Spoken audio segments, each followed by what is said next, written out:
نہ کوئی غم کرو نہ خوف، خوشیاں مناؤ جنت کی جس کا تم سے وعدہ کیا گیا تھا۔ اللہ کی ربوبیت پر اطمینان جب انسان کو ہو جاتا، میرا رب اللہ ہے، ربی اللہ، انسان کے لیے نہ کوئی کھٹکا، نہ کوئی خطرہ، نہ کوئی خوف، نہ کوئی حزن۔ جو کچھ ہو رہا ہے کس کے اذن سے ہو رہا ہے؟ اللہ کے اذن سے۔ اللہ کے اذن کے بغیر پتا تک نہیں ہلتا۔ یہ کوئی اندھا بہرا مادہ نہیں ہے جس سے مجھے کوئی خوف ہو۔ اندھا بھینسا چلا رہا ہو اس سے تو ڈرنے کا ہر انسان کو ڈرنا چاہیے، نہ معلوم کس کو ٹکر مار دے، لیکن نہیں، اس کائنات کو چلانے والا ایک سمیع و بصیر خدا ہے۔ وہ جو میرا دوست ہے، میرا ولی ہے، اللہ ولی الذین آمنوا یخرجہم من الظلمات الی النور۔ اللہ اہل ایمان کا ولی ہے، ساتھی ہے، پشت پناہ ہے، مددگار ہے، حمایتی ہے۔ بتائیے جسے یقین ہو جائے کہ اللہ میرا مددگار، اللہ میرا محافظ، اللہ میرا پشت پناہ، اللہ میرا حمایتی، اس کے لیے کوئی خوف ہوگا؟ اس سے کوئی ڈر ہوگا؟ میں مثال دیا کرتا ہوں ایک بہت سادہ، پنجاب کے دیہات کی۔ تو بڑا چودھری ہے اور کوئی غریب کسان ہے۔ اس غریب کسان کے جانوروں کو ہر وقت اندیشہ ہوگا چوری کا، کوئی میری بھینس کھول کر نہ لے جائے، کوئی میرا بیل کھول کر نہ لے جائے۔ لیکن جس کے بارے میں یہ سب کو معلوم ہو کہ وہ جو بڑا چودھری ہے وہ اس کا دوست ہے، اس کی بچیا کو کوئی خوف ہوگا؟ اس کی بھینس پر کوئی ہاتھ ڈالے گا؟ اسے کوئی اندیشہ ہوگا؟ نہیں۔ کیوں؟ کہ وہ بڑا چودھری، بڑا اس کا یہاں کا سردار، جاگیردار، سب کو معلوم ہے وہ میرا دوست ہے، کوئی میرے خلاف اقدام نہیں کر سکتا۔ اس دنیا میں یہ چھوٹی سی بات اگر آپ کے دلی اطمینان اور سکون کا باعث بن سکتی ہے تو ذرا تصور کیجئے۔ میں لفظ تصور استعمال کروں گا صرف اس لیے کہ اس کا ہم جس کو کہتے ہیں ادراک اور شعور کر نہیں سکتے، اگر کے ساتھ کر سکتے۔ اگر یقین ہو کہ اللہ میرا مددگار اور یقین ہو کہ اللہ ہر آن میرے ساتھ ہے، پھر کوئی خوف؟ کس کا خوف؟ کوئی شے اللہ سے بالا تر ہے؟ کوئی قوت اس سے زیادہ طاقتور ہے؟ کوئی اس کے ارادے کو بدلنے والا ہے؟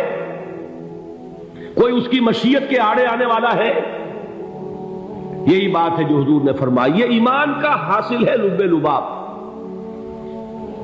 کہ دیکھو اچھی طرح اس بات کو ذہن نشین کر لو، اگر تمام انسان مل کر تمہیں کوئی نقصان پہنچانا چاہے نہیں پہنچا سکتے، مگر جو کچھ اللہ نے لکھ دیا ہو، اور تمام انسان مل کر تمہیں کوئی نفع پہنچانا چاہے نہیں پہنچا سکتے، مگر وہ شے جو اللہ نے طے کر دی۔ آپ پھر میں کہوں گا ذرا طاری کیجئے، اسے فرض کیجئے، اسے سوچئے۔ اگر اس حدیث پر ہمارا دل ٹھکا ہوا ہو تو کسی سے ڈر ہوگا؟ یہ مجھے نقصان نہ پہنچا دے، یہ میری رپورٹ خراب نہ کر دے، یہ میری انکریمنٹ نہ رکوا دے، یہ میرا یہ نہ بگاڑ دے، یہ میرے یہ نقصان نہ پہنچا دے۔ اس کا ڈر، اس کا ڈر، اس کا خوف، اس کی خوشامد، اس کے لیے جا کر طرح طرح سے اپنی عزت نفس کو ذلیل کروانا اس کے سامنے، یہ سب کچھ کیوں کرتا ہے انسان؟ جب سمجھتا ہے کہ اس کے ہاتھ میں میرا کوئی نفع ہے، اس کے ہاتھ میں میرے لیے کوئی ضرر ہے، یہ مجھے کوئی غضب پہنچا سکتا ہے، یہ مجھے کوئی نقصان پہنچا سکتا ہے، یہ میرا کوئی کام بنا سکتا ہے، یہ میری کوئی ضرورت پوری کر سکتا ہے، اسی کا نام شرک ہے۔ جہاں آپ نے یہ سمجھا کہ غیر اللہ کے اندر کوئی طاقت موجود ہے، وہی شرک ہے۔ بتوں سے تجھ کو امیدیں، خدا سے نو امیدی، مجھے بتا تو صحیح اور کافری کیا ہے؟ شرک تو یہ ہے۔ جس پر بھی تمہیں یہ خیال ہے، کلمہ ہے یہ کلمہ سوم، لا حول ولا قوت الا باللہ، ذرا اس پر دل کو کبھی اگر آپ تصور کریں، پھر فرض کریں، دل ٹھک جائے اس پر، کوئی طاقت نہیں۔ یہی بات تھی جو شیخ عبد القادر جیلانی رحمۃ اللہ علیہ نے اپنی وصیت میں اپنے بچے سے کہی۔ 11ویں دینے والے ہیں، لیکن حضرت شیخ عبد القادر جیلانی کی وصیت اور تعلیمات کو کتنے لوگ ہیں تم جانتے ہو؟ یہ جن مقامات تک پہنچے ہیں وہ کس چیز کی بدولت پہنچے؟ انہوں نے جو پیغام دیا وہ کیا تھا؟ اے میرے بچے، جس طریقے سے قرآن مجید میں حضرت لقمان کی نصیحتیں جو ہے نقل کر دی گئی ہیں، میں یہ عرض کروں گا بالفرض اگر قرآن حضرت عبد القادر جیلانی کے بعد نازل ہوا ہوتا تو شیخ عبد القادر کی یہ نصیحتیں بھی قرآن میں درج ہوتی۔ اتنی اونچی نصیحتیں ہیں۔ اے میرے بچے، اس حقیقت کو ذہن نشین کر لے، لا فاعل فی الحقیقت ولا مؤثر الا اللہ۔ اس کائنات میں نہ کوئی فاعل حقیقی ہے نہ مؤثر حقیقی ہے سوائے اللہ۔ کسی شے میں کوئی تاثیر نہیں اگر اللہ نہ چاہے۔ آگ جلا نہیں سکتی اگر اللہ نہ چاہے، پانی ڈبو نہیں سکتا اگر اللہ نہ چاہے، زہر ہلاک نہیں کر سکتا اگر اللہ نہ چاہے، کوئی چیز فائدہ نہیں پہنچا سکتی اگر اللہ نہ چاہے۔ تو در در پہ کیوں سر جھکاتے ہو؟ در در پر کیوں جبیں سائی کرتے ہو؟ سب کے سامنے کیوں ہاتھ پھیلاتے ہو؟ ایک اللہ سے مانگو، ایک اللہ کے سامنے زمین پر اپنی جبین رکھو۔ لا فاعل فی الحقیقت ولا مؤثر الا اللہ۔ نظر آتا ہے ہمیں کہ پانی پیاس بجھا دیتا ہے، پیاس بجھانے کی صلاحیت پانی میں نہیں ہے، اللہ کے اذن سے۔ کھانا بھوک مٹا دیتا ہے، بھوک مٹانے کی صلاحیت کھانے میں نہیں ہے، اذن رب میں۔ دیکھیے یہی یقین تھا حضرت موسیٰ علیہ السلام کا واقعہ یاد کیجئے۔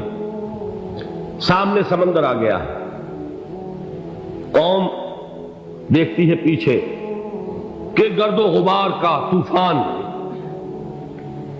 معلوم ہوا کہ فرعون اپنے لشکر سمیت آ گیا۔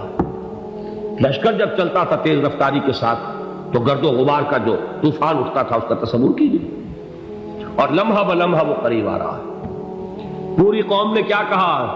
اے موسیٰ انا لمدرکون، اے موسیٰ ہم کو پکڑے گئے۔ قرآن مجید نے تو یہاں وہ باتیں نہیں لکھی ہیں، لیکن تورات میں یہ درج ہے کہ بنی اسرائیل جھگڑنے لگے، دست و گریبان ہو گئے موسیٰ کے ساتھ۔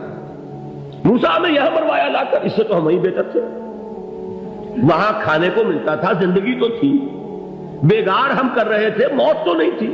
اب جو کچھ ہوگا اس کا تصور کرو، جس طریقے سے ہمارے ٹکڑے اڑائے جائیں گے۔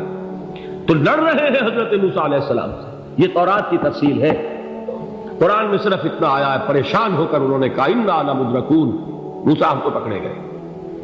اس وقت موسیٰ کا جواب کیا ہے؟ کلا ان معی ربی سیہدین، نہیں، میرے ساتھ میرا رب ہے، وہ راستہ دے گا۔ بتائیے کہاں راستہ نظر آ رہا ہے؟ یہ ہے ایمان بالغیب۔ راستہ نظر نہ آئے تب اللہ پر یقین ایمان ہے۔ جیب میں پیسے ہوں اور تب دل کو اطمینان ہے تو ایمان کس پر ہوا؟ پیسے پر، اللہ پر نہیں۔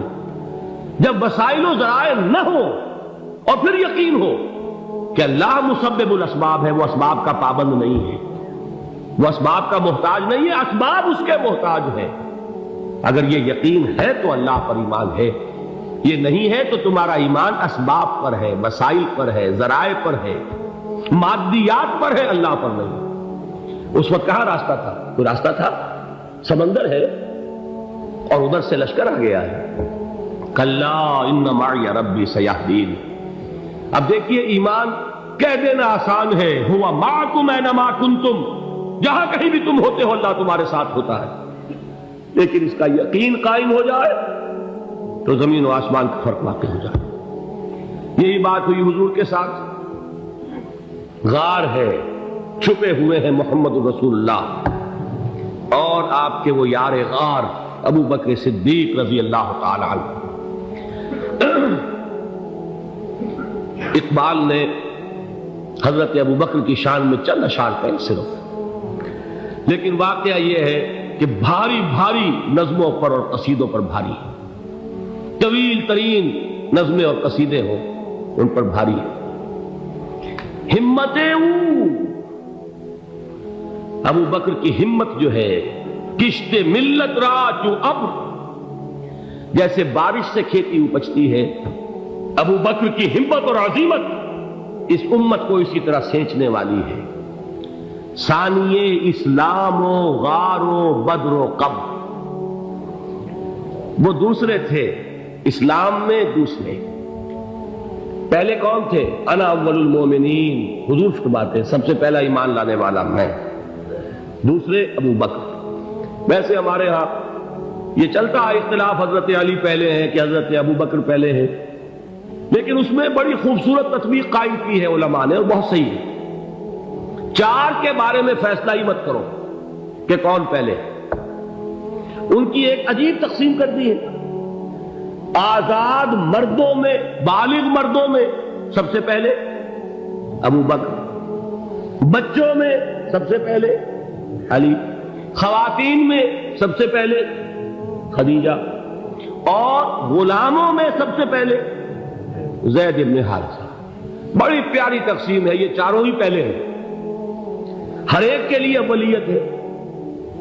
اور واقعہ یہ ہے کہ اگر زمانی اعتبار سے تعین ہوگا تو پہلے خدیجۃ الکبریٰ آئیں گی رضی اللہ تعالی عنہ، کسی اور سے بات کرنے کی نوبت بعد میں آ سکتی ہے، پہلے تو اہلیہ محترمہ سے بات ہوئی، آتے ہی پہلی وحی ہوئی ہے، ابھی تبلیغ کا حکم نہیں تھا۔ کس کو بتایا واقعہ؟ ابھی اپنی نبوت کی تبلیغ کا تو حکم ہی نہیں آیا، واقعہ کس کا ہے؟ وہ خدیجہ کا ہے۔ جب کہا ہے کہ خشیت علی نفسی، مجھے اپنی جان کا اندیشہ ہے، تو کیا جواب دیا خدیجہ نے رضی اللہ تعالی عنہا؟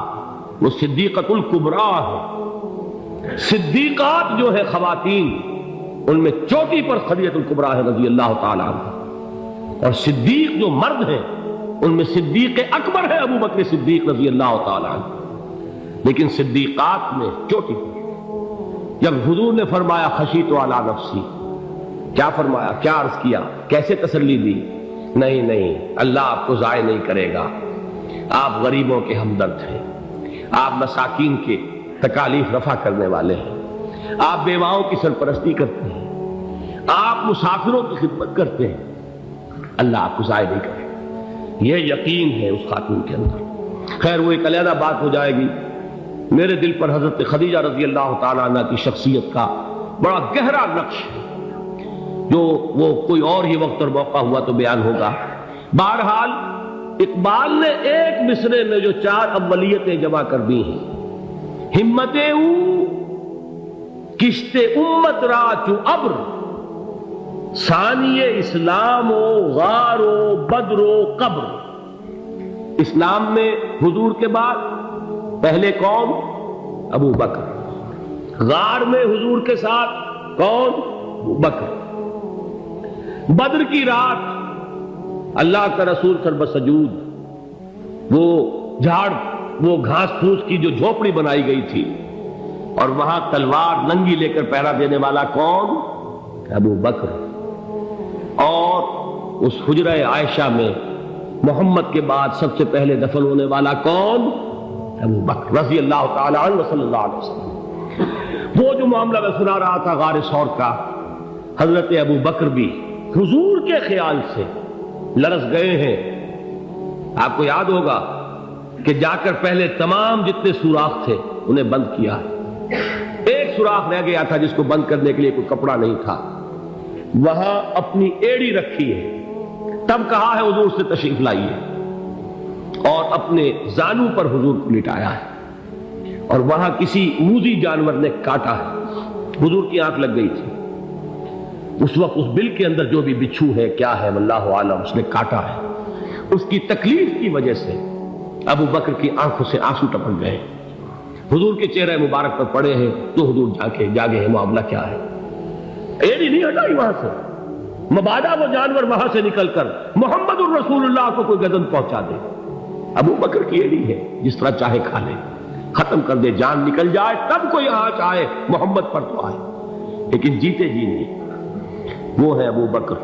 حضور کے خیال سے اس وقت حضور نے پھر اپنا لعاب دہن لگایا ہے، اور اس سے پھر آپ کی تکلیف ختم ہوئی۔ جیسے خیبر میں حضرت علی کی آنکھ دکھ رہی تھی، اس کو جو شفا حاصل ہوئی ہے وہ بھی حضور کے لعاب دہن سے ہوئی۔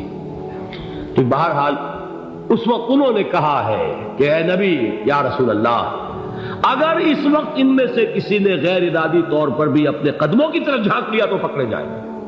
کیا جواب تھا اللہ کے رسول کا؟ لا تحزن ان اللہ معنا، اللہ ہمارے ساتھ ہے، کیوں گھبراتے ہو ابو بکر؟ یہ ہے ایمان باللہ، میرا مالک اللہ، میرا رازق اللہ، میرا محافظ اللہ، میرا مددگار اللہ، میرا پشت پناہ اللہ، میرا دوست اللہ۔